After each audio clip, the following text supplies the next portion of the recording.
ഇത്തവണ തദ്ദേശ തെരഞ്ഞെടുപ്പിൽ ഇടതുപക്ഷത്തിന് കനത്ത തിരിച്ചടി തന്നെയാണ് കിട്ടിയിരിക്കുന്നത്.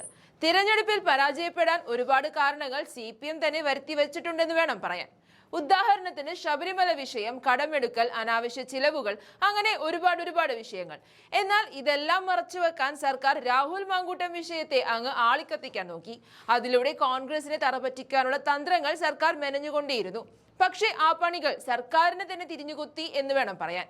രാഹുൽ മാങ്കൂട്ടം വിഷയം വന്നപ്പോൾ എല്ലാവരും കോൺഗ്രസിനെ അടച്ചങ്ങ് ആക്ഷേപിക്കാൻ തുടങ്ങി.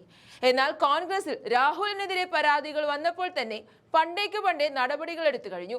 അതേസമയം CPM MLA ആയ മുകേഷിനെതിരെ ഉയർന്ന പീഡന പരാതികളിൽ എന്ത് നടപടിയെടുത്തുവെന്നുള്ള ചോദ്യത്തിന് ആർക്കും മറുപടി ഉണ്ടായിരുന്നില്ല. എന്നാൽ അതേക്കുറിച്ച് സംസാരിക്കാൻ CPM വനിതാ നേതാവ് ലസിത നായർ മുന്നോട്ട് വന്നിരുന്നു.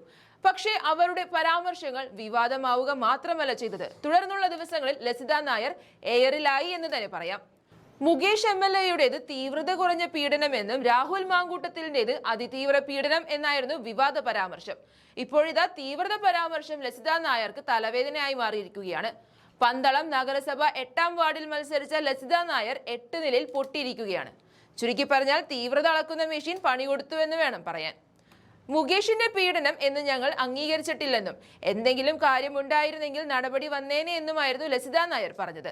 സത്യത്തിൽ ഇത് വളരെ പരിഹാസമുണ്ടാക്കുന്ന വളരെ ബോധരഹിതമായ പരാമർശങ്ങളാണ് ലസിത നായർ പറഞ്ഞത്. ബോധമില്ലായ്മ ഒരു കുറ്റമല്ലല്ലോ. സത്യത്തിൽ ലസിത നായരുടെ ഈ കനത്ത തോൽവിയും LDFന് വല്ലാത്ത തിരിച്ചടി തന്നെയായിരുന്നു. കാരണം ജയിക്കാൻ സാധ്യതയുള്ള സ്ഥാനാർത്ഥികളിൽ ഒരാളായിരുന്നു ലസിത നായർ. പക്ഷേ മണ്ടത്തരങ്ങൾ വിളിച്ചു പറഞ്ഞ് ആ പ്രതീക്ഷ അങ്ങ് കിടത്തിക്കളഞ്ഞു. ഏതായാലും ജനങ്ങളെല്ലാം കാണുന്നുണ്ടെന്നും അതിനുള്ള മറുപടി ജനങ്ങൾ തന്നെ നൽകുമെന്നും സർക്കാരിന് ഇപ്പോൾ മനസ്സിലായി കാണും.